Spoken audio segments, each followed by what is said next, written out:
5 heures. 5 longues heures pour qu'un simple nom transforme une enceinte politique en véritable champ de bataille idéologique.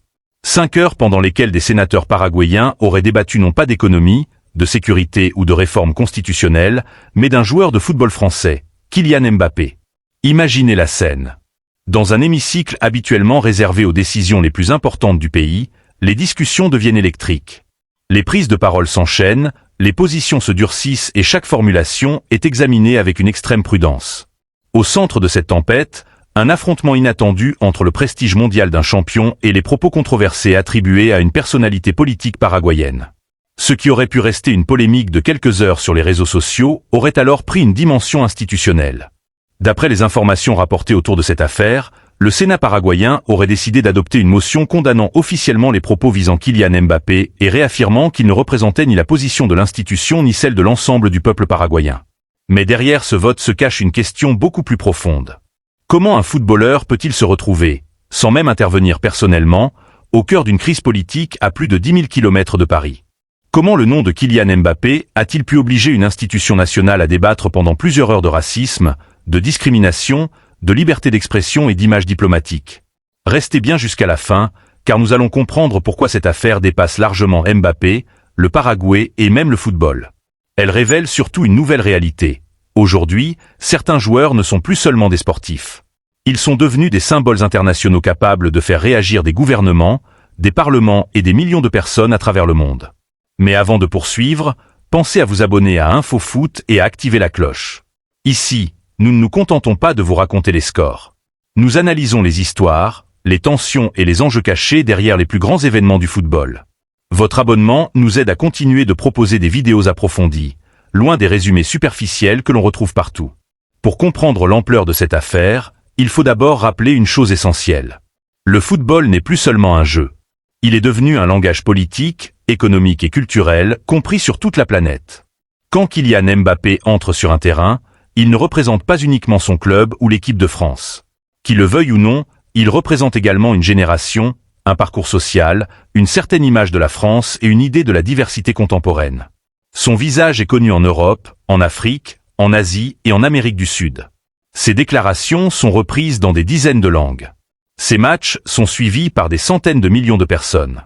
S'attaquer publiquement à une personnalité de cette dimension, surtout lorsque les propos sont perçus comme discriminatoires, ne peut donc plus être considéré comme une simple provocation locale. La réaction peut devenir mondiale en quelques minutes. C'est précisément ce que certaines personnalités politiques semblent encore sous-estimer. À l'époque des réseaux sociaux, il n'existe plus réellement de discours réservés à un public local. Une phrase prononcée dans un studio de télévision à Asunción peut être entendue quelques heures plus tard à Paris, Madrid, Dakar, Buenos Aires ou New York. Une déclaration qui devait peut-être servir une stratégie politique intérieure peut alors se transformer en crise internationale. Et lorsqu'elle concerne l'un des sportifs les plus célèbres de la planète, l'effet est encore plus puissant. La sénatrice citée dans cette affaire est Céleste Amarilla, une personnalité connue au Paraguay pour ses interventions directes et parfois controversées. Selon les éléments ayant circulé, ses propos au sujet de Mbappé auraient été considérés par plusieurs responsables politiques comme incompatibles avec les principes de respect et de non-discrimination que le Sénat souhaitait défendre. Le problème n'était donc plus seulement de savoir ce qu'une sénatrice avait voulu dire. Le véritable problème était de savoir comment le silence de l'institution serait interprété. Car lorsqu'un responsable public tient des propos controversés, deux réactions sont possibles. La première consiste à minimiser l'affaire, à parler de maladresse, de mauvaise interprétation ou de liberté d'expression. La deuxième consiste à tracer immédiatement une frontière claire entre l'opinion individuelle d'un élu et la position officielle de l'État. D'après le récit de cette session, une majorité de sénateurs aurait choisi la deuxième option. Et selon moi, c'est là que cette affaire devient véritablement intéressante. La motion n'aurait pas seulement eu pour objectif de défendre Kylian Mbappé en tant que personne. Elle aurait surtout permis au Paraguay de défendre sa propre image. Le Paraguay est un pays profondément attaché au football. Son histoire sportive, sa ferveur populaire et sa culture nationale sont étroitement liés à ce jeu. Pour cette raison, laisser croire que les propos d'une personnalité politique représentaient l'ensemble de la population aurait été particulièrement dangereux. Il fallait empêcher qu'une déclaration individuelle soit transformée en jugement collectif contre tout un pays. Cette nuance est fondamentale. Condamner les propos d'une sénatrice ne signifie pas condamner le Paraguay. Au contraire, lorsque les institutions réagissent clairement, Elle montre justement que le pays refuse d'être résumé aux paroles d'une seule personne. C'est probablement pour cette raison que les débats auraient été aussi longs. Une motion parlementaire n'est pas un simple message publié sur un réseau social. Chaque mot engage l'institution. Chaque phrase peut être interprétée politiquement, juridiquement et diplomatiquement. Fallait-il citer directement Kylian Mbappé? Fallait-il employer le mot racisme? Fallait-il condamner la personne ou seulement ses propos? Fallait-il protéger la liberté d'expression parlementaire tout en rappelant les limites de la responsabilité publique? Ces questions peuvent sembler techniques, mais elles sont décisives. Une condamnation trop faible aurait pu être perçue comme une manière d'étouffer la polémique. Une condamnation trop agressive aurait pu déclencher une nouvelle bataille politique interne. Le Sénat devait donc trouver une formulation capable de protéger l'image du pays sans transformer l'affaire en règlement de compte partisan. Voilà pourquoi ces 5 heures, si elles sont confirmées dans leur durée exacte, ne doivent pas être considérées comme du temps perdu. Elles illustrent la difficulté des institutions lorsqu'elles doivent réagir à une crise née dans l'espace médiatique mais devenue, en quelques heures, un problème politique. Ce qui me frappe personnellement, c'est le contraste entre le silence de Mbappé et le bruit provoqué autour de son nom. Le joueur n'a pas eu besoin de prononcer un grand discours. Il n'a pas organisé de conférence de presse exceptionnelle. Il n'a pas demandé à un parlement étranger de le défendre. Pourtant, sa stature a suffi à donner à cette affaire une dimension mondiale. C'est la preuve que le pouvoir d'un sportif ne se mesure plus seulement au nombre de buts qu'il marque. Il se mesure aussi à ce que son image représente dans l'imaginaire collectif. Mbappé incarne la réussite au plus haut niveau, mais également un parcours français qui dépasse les frontières. Il est admiré par des enfants qui ne parlent pas français, qui ne supportent pas forcément l'équipe de France et qui ne suivent même pas son club chaque semaine. Lorsqu'un joueur atteint cette dimension, il devient ce que l'on appelle un instrument de soft power. Cela signifie que son influence culturelle peut contribuer à l'image internationale de son pays, parfois plus efficacement que certains discours diplomatiques. Un match de l'équipe de France peut montrer une certaine image du pays à des millions de téléspectateurs. Une interview de Mbappé peut être plus regardée qu'un discours officiel. Une célébration, une réaction ou même un silence peuvent être interprétés politiquement. C'est précisément pour cela qu'une attaque contre un athlète aussi exposé peut rapidement toucher des sujets beaucoup plus vastes. L'identité, la diversité, les relations entre les peuples et la responsabilité des personnalités publiques. Il faut également éviter une erreur fréquente. Cette affaire ne doit pas être réduite à un affrontement entre la France et le Paraguay. Il ne s'agit pas d'accuser un peuple entier à cause des propos attribués à une élue. Ce serait injuste et même totalement contraire au message de respect que l'on prétend défendre. La réaction institutionnelle rapportée montre justement qu'une grande partie des responsables paraguayens auraient refusé cette généralisation. En condamnant les propos, le Sénat aurait voulu rappeler que la société paraguayenne ne se reconnaissait pas nécessairement dans cette sortie. C'est une distinction essentielle dans le traitement médiatique de ce genre de polémique. Trop souvent, les réseaux sociaux transforment le comportement d'une personne en accusation contre une ville, une communauté ou un pays entier. Cette logique ne fait qu'alimenter davantage les tensions. La bonne réponse n'est pas de remplacer une discrimination par une autre. La bonne réponse consiste à isoler précisément les propos problématiques, à demander des comptes à leur auteur et à protéger les personnes qui ne partagent pas cette position. Dans ce dossier, le Sénat aurait donc joué le rôle d'un cordon sanitaire politique. Il aurait séparé clairement la parole controversée d'une élue de la parole officielle de la nation. Et cette réaction pose aussi une question embarrassante au monde du football. Depuis des années, la FIFA, l'UEFA et les fédérations nationales multiplient les campagnes contre le racisme. Des slogans sont affichés avant les matchs. Des vidéos sont diffusées. Des joueurs posent avec des pancartes appelant au respect. Pourtant, lorsque des insultes racistes sont entendues dans certains stades, les sanctions restent parfois limitées, tardives ou insuffisamment dissuasives. Des amendes sont prononcées, des tribunes sont partiellement fermées, puis la compétition reprend presque normalement. Si un parlement est réellement capable de consacrer plusieurs heures à condamner officiellement des propos discriminatoires visant un joueur, les instances sportives doivent se demander pourquoi elles hésitent encore autant à prendre des mesures radicales lorsqu'un joueur est insulté devant des milliers de témoins. C'est là que se situe, à mon avis, la plus grande contradiction. Le football affirme que le racisme n'a pas sa place dans les stades. Mais pour que ce message soit crédible, il ne suffit pas de l'écrire sur des panneaux publicitaires. Il faut que les conséquences soient immédiates, visibles et suffisamment lourdes pour changer les comportements. Une campagne de communication ne peut pas remplacer une véritable politique de sanctions. D'ailleurs, dites-nous en commentaire ce que vous pensez de cette affaire. Un parlement doit-il intervenir officiellement lorsqu'un responsable politique tient des propos discriminatoires contre un joueur étranger ? Ou pensez-vous que ce type de polémique devrait rester en dehors des institutions? Votre avis nous intéresse réellement. Et pendant que vous écrivez votre commentaire, vérifiez que vous êtes bien abonné à InfoFoot. Une grande partie des personnes qui regardent nos vidéos régulièrement ne sont pas encore abonnées. Pourtant, un simple clic vous permet de ne manquer aucune de nos analyses sur les grandes affaires qui secouent le football mondial. Revenons maintenant aux conséquences politiques pour la sénatrice concernée. Dans un parlement, être officiellement désavoué par une majorité de ses collègues n'est jamais anodin.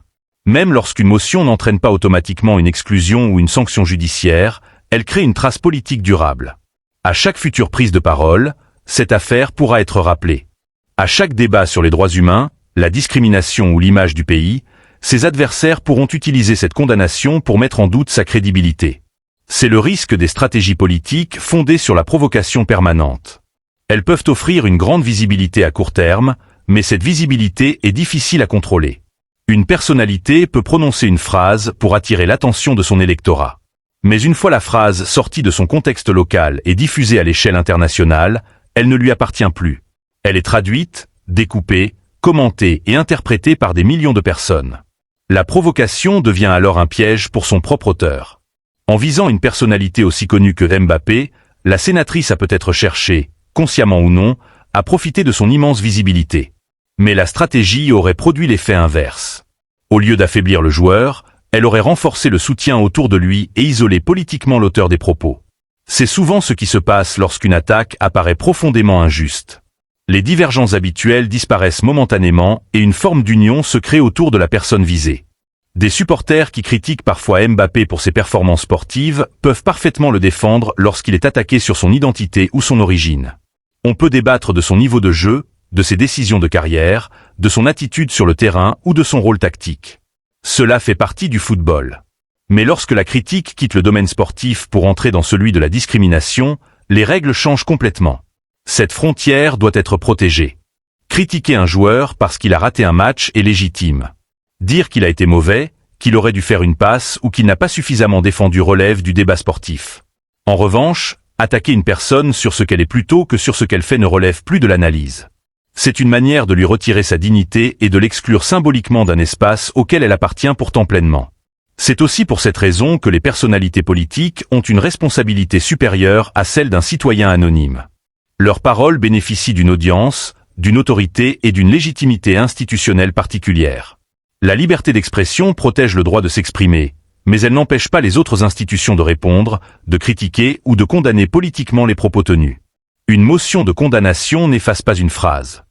Elle rappelle simplement que la parole publique entraîne une responsabilité publique. L'affaire révèle également l'évolution du statut des joueurs de football. Pendant longtemps, les dirigeants considéraient les footballeurs comme des employés chargés de jouer et de se taire. Leur rôle devait se limiter aux résultats sportifs. Mais cette époque est terminée. Les joueurs disposent désormais de leurs propres médias, de millions d'abonnés et d'une capacité d'influence parfois supérieure à celle de grands groupes de presse. Ils participent au débat sur l'éducation, les discriminations, la pauvreté, l'environnement et la société. Même lorsqu'ils choisissent de ne pas intervenir, leur image peut être utilisée dans ces débats. Mbappé représente parfaitement cette nouvelle génération d'athlètes mondialisés. Son nom peut vendre un maillot, attirer des sponsors, mobiliser un public et déclencher une conversation politique internationale. Le football devient ainsi un miroir grossissant de nos sociétés. Tout y apparaît avec davantage d'intensité. Les rêves de réussite, les rivalités nationales, les inégalités, les questions identitaires et les tensions raciales. Un stade peut être un lieu d'unité extraordinaire. Pendant 90 minutes, des milliers de personnes d'origines différentes chantent ensemble pour la même équipe. Mais ce même stade peut également devenir un lieu où les pires préjugés sont exprimés. Le football ne crée pas toujours ces problèmes. Il les rend simplement impossibles à cacher.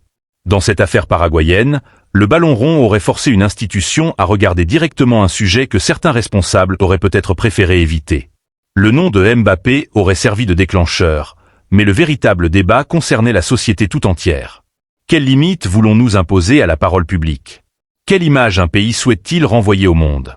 Comment protéger la dignité d'une personne sans transformer l'affaire en conflit entre deux nations? Et comment empêcher la recherche de visibilité politique d'alimenter les divisions? Ces questions ne trouveront pas de réponse définitive avec une seule motion. Un vote parlementaire est un signal important, mais il doit être suivi par un travail plus profond. Éducation, prévention, sanctions cohérentes et soutien réel aux victimes de discrimination. Il serait trop facile de célébrer cette condamnation, puis d'oublier le sujet dès que l'actualité passera à une autre polémique. La véritable victoire ne consiste pas seulement à condamner une personnalité après un scandale. Elle consiste à créer un environnement dans lequel ce type de propos devient politiquement, culturellement et socialement inacceptable avant même qu'une crise n'éclate. Cette affaire pourrait également produire un précédent important. Désormais, lorsqu'un dirigeant sportif, un responsable de fédération ou une personnalité publique tiendra des propos discriminatoires contre un joueur, beaucoup pourront rappeler la réaction attribuée au Sénat paraguayen. Ils pourront poser une question simple. Si une institution politique a été capable de prendre position, pourquoi une fédération sportive resterait-elle silencieuse? Cette pression pourrait obliger le monde du football à renforcer ses propres mécanismes de responsabilité. Les clubs ne pourront plus seulement publier un communiqué de 3 lignes. Les fédérations ne pourront plus se contenter d'une campagne annuelle. Les dirigeants devront montrer que la lutte contre le racisme n'est pas un outil marketing, mais un principe appliqué même lorsque cela coûte de l'argent, des points ou des places dans un stade. Car tant que les sanctions resteront moins importantes que les bénéfices générés par les compétitions, certaines organisations continueront de considérer les incidents comme de simples problèmes de communication. Le respect ne peut pas être négocié en fonction des enjeux financiers.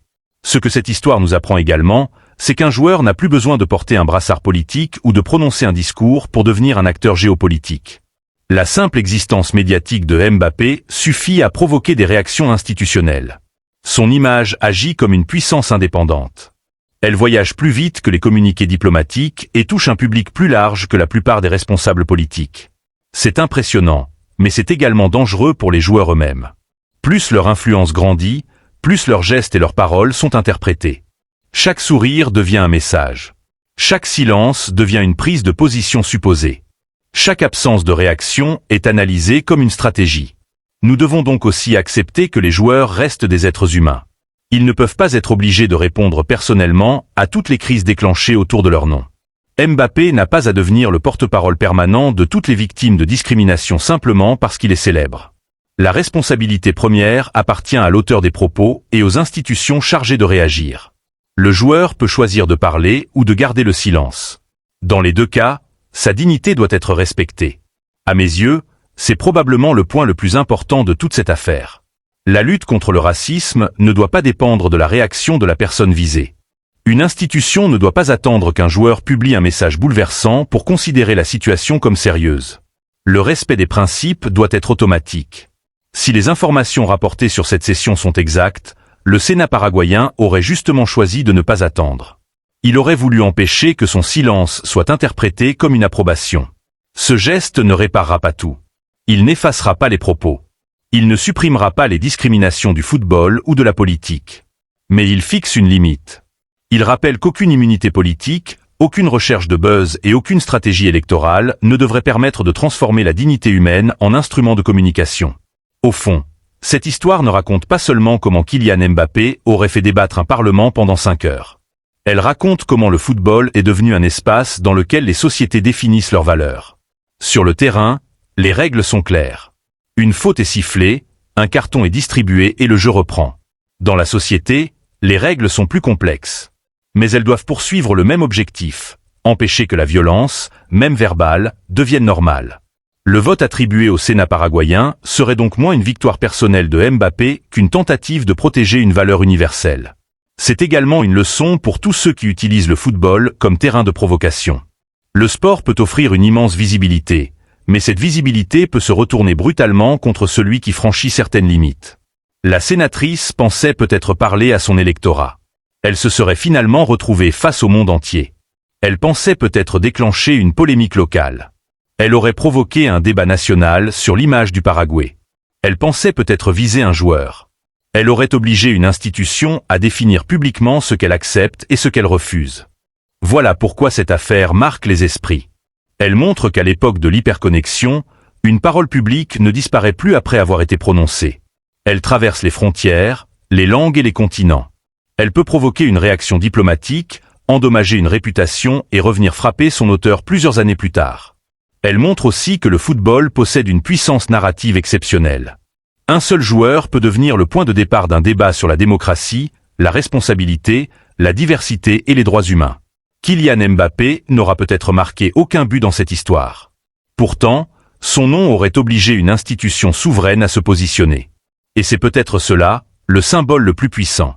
Les grandes stars du football moderne ne changent plus seulement le résultat des matchs.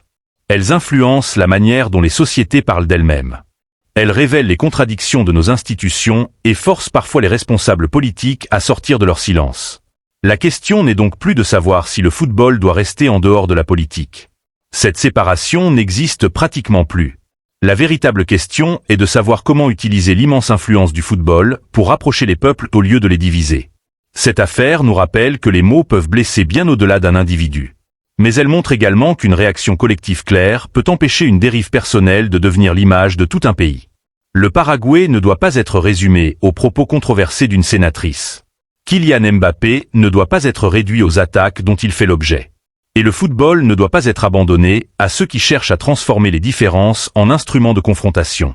Le dernier mot doit appartenir au respect.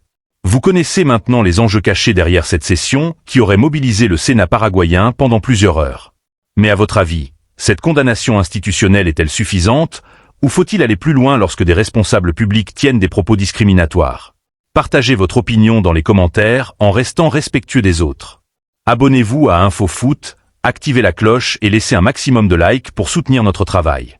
Ici, nous continuerons de décrypter toutes les histoires dans lesquelles le football dépasse le terrain et devient le miroir de notre époque. Merci d'avoir regardé cette vidéo jusqu'au bout. On se retrouve très bientôt sur InfoFoot pour une nouvelle analyse.